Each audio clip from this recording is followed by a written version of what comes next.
Մենք կրկին հողի եթերում ենք այսօր մեզ է միացել թուրքագետ Նելլի Մինասյանը, բարև ձեզ։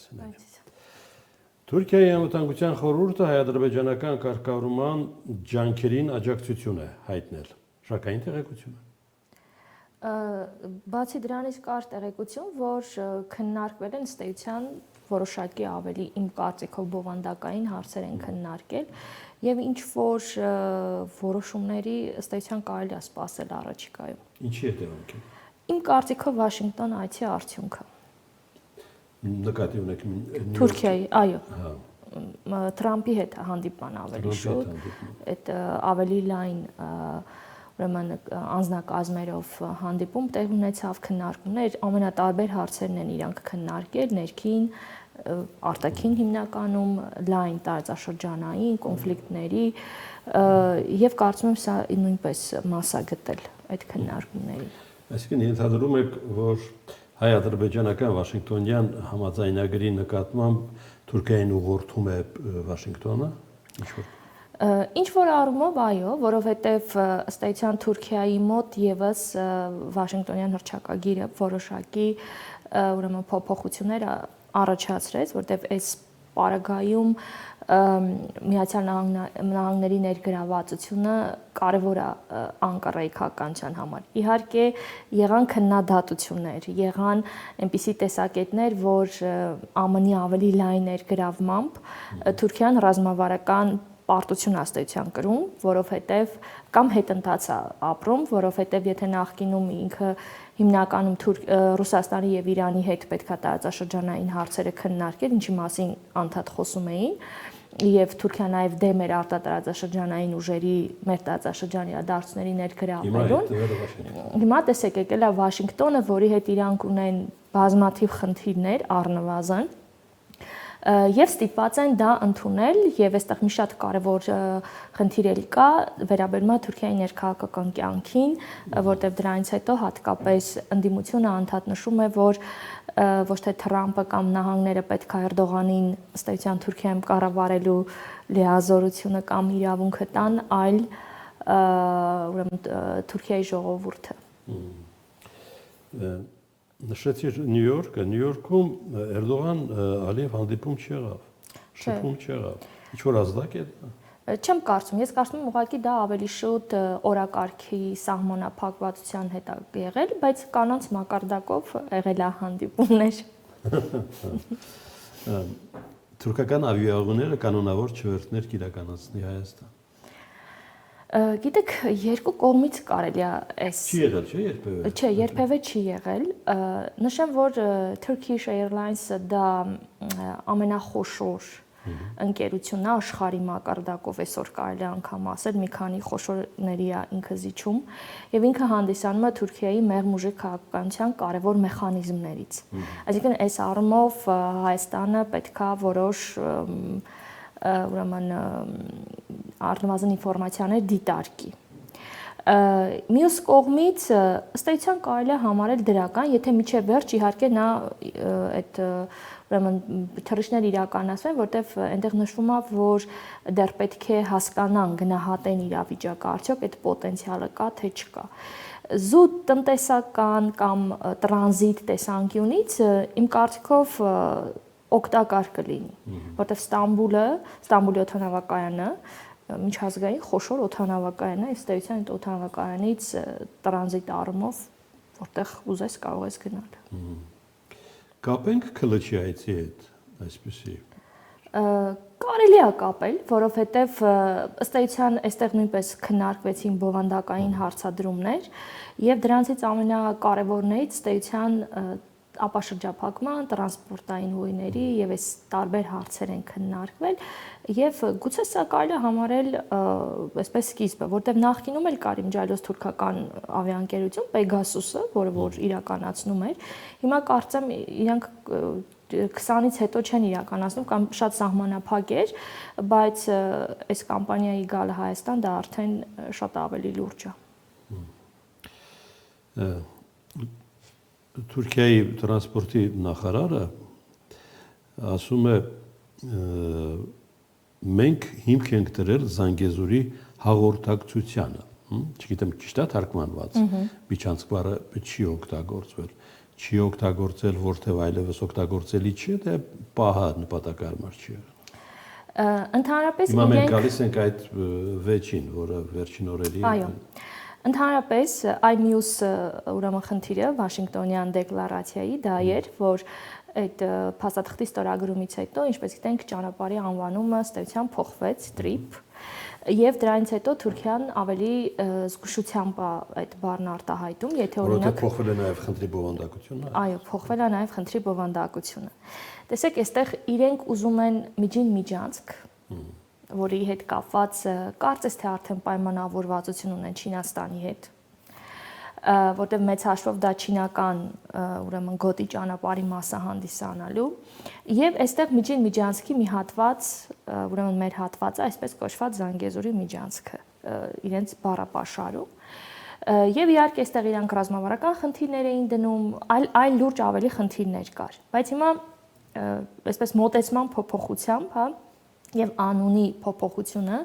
արդեն փոխեց բովանդակային բավականին մեծ խնդիրներ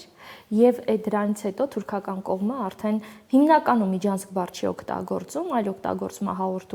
ուղիներ եւ եթե նախկինում Հայաստանի անունը չէին նշում, ապա հիմա Հայաստանի նշում են որպես տրանզիտ երկիր։ Այստեղ կա շատ մի կարևոր խնդիր, որ ըստ էության իրենք Հայաստանի տարածքը դիտում են տրանզիտ, որ ըստ էության կարող է օրինակ գնաց կգնալ եւ տրանզիտ երկրի տարածքում կանգառ չունենալ, օրինակ կամ մեկ կանգառ ունենալ եւ ոչ թե ընդհանուր ծրագրի մաս։ Այսինքն Հայաստանը փաստացի պետք է լինի նույն միջին միջանցքի, այսպես շահառուներից, գլխավոր գործընկերներից մեկը, ոչ թե տրանզիտ։ Այստեղ այսպես ուրեմն նրբություններ կան, ես կարծում եմ, որ հետագա այս նրբությունները իհարկե արդեն բանակցային նրբություններ շատ կան, օրինակ դրանցից մեկը, որ այդ գնացքը եթե զենք է տեղափոխում, Դե հենց դրա մասին է, եթե Հայաստանը տրանզիտ է, այսինքն ինչ է ստացվում է Թուրքիայից, երբ որ գալիս է, հա, Դիլիջուից, որտեղ վերջին իրանց նոր այս գիծը ընդեղից գալիս է, մտնում է Նախիջևան, հետո գալիս է Հայաստանից, ոնց է հետո այդ, որտեղ իրանք ասում են տրանզիտ։ Տրանզիտը կարող է ենթադրել որոշակի վագոներ ընդհանրապես չբացել, չնայել։ Այստեղ կան խնդիրներ, որը որ արդեն ավելի դետալային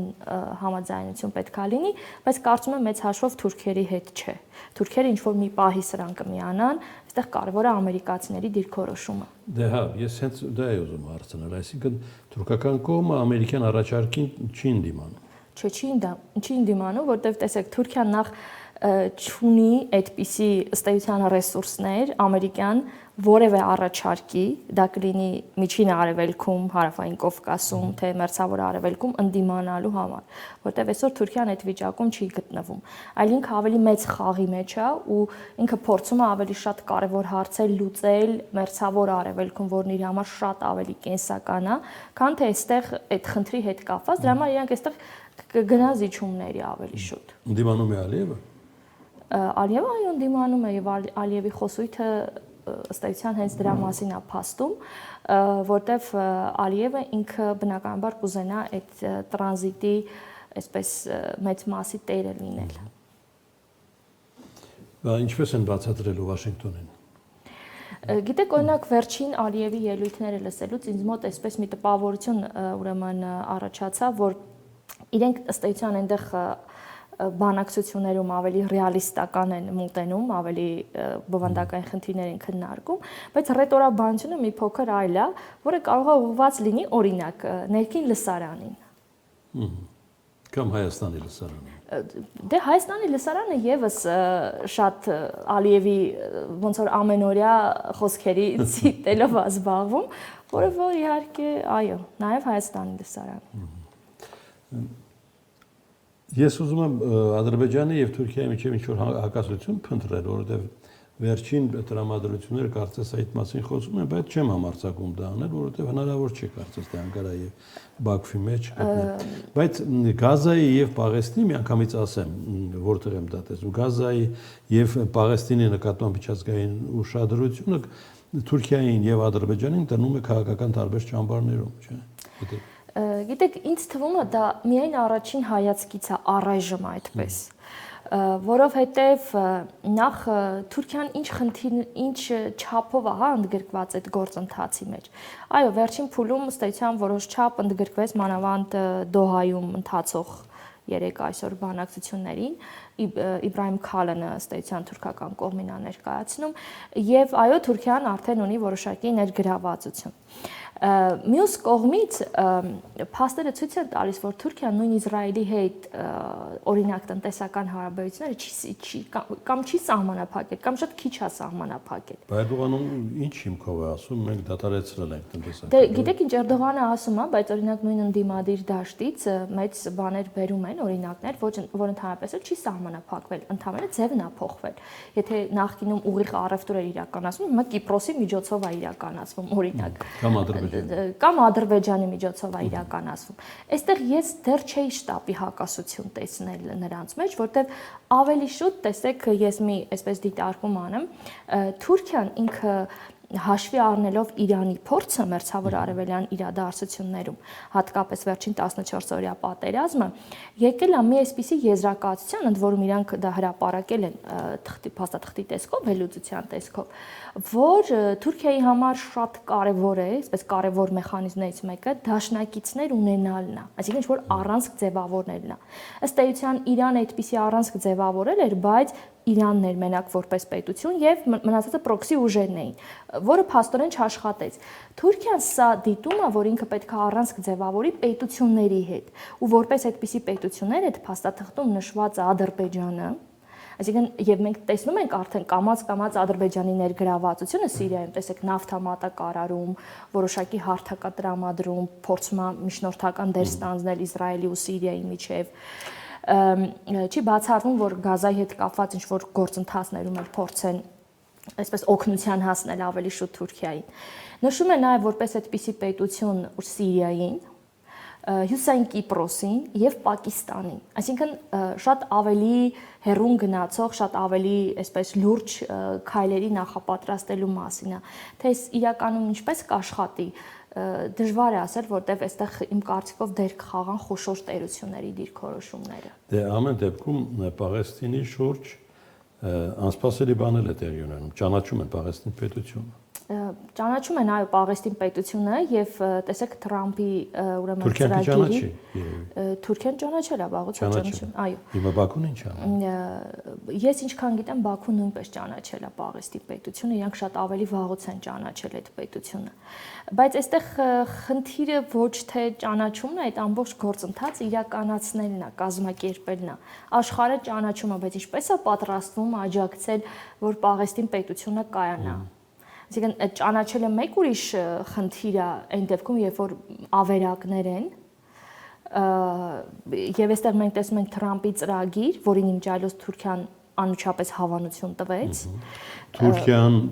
Կատարը, Սաուդյան Արաբիան, Եգիպտոսը, այսինքն այն պետություններն են, որոնք օրեր առաջ, երբ որ Իսրայելը հարվածեց Դոհային, Համասի առաջնորդներն էին այնտեղ, դրա հիման վրա հավաքվեցին եւ ինչ-որ քննարկում արեցին։ Եվ անգամ օրինակ արևմտյան մամուլում այսպիսի վերնագրեր կային, որ արաբական, մուսուլմանական ավելի շուտ ՆԱՏՕ են ցանկանում ձևավորել, իհարկե, որ մի փոքր անհավատալի է, որտեղ բոլոր պետությունները առաջին հերթին շատ կախված են նահանգներից։ Իմիջիայլոց Թուրքիայի հետ կապված նշեմ, Թուրքիայում այս օրերին շատ մեծ վեճ է ընթանում իրանց ուրեմն կան այդ ուղաթիռների որպես ազգային արտադրություն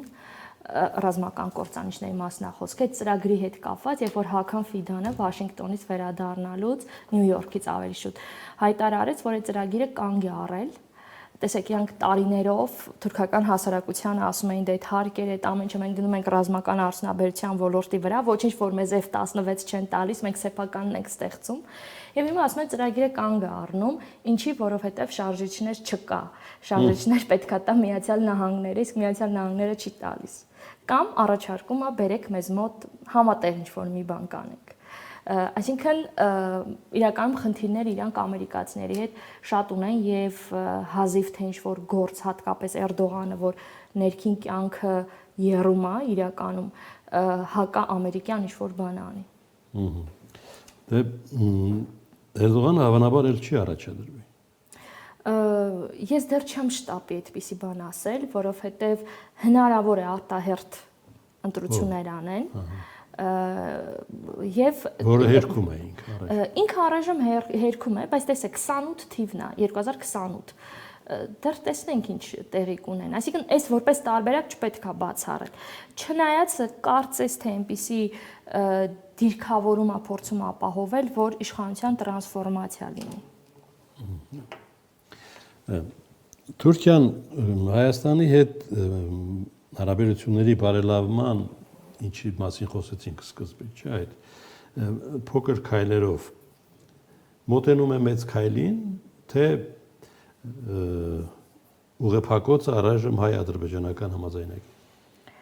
Ես վերջինից սկսեմ, ուրեմն իմ կարծիքով ուղեփակոցը հայ-ադրբեջանական հարաբերությունները չեն։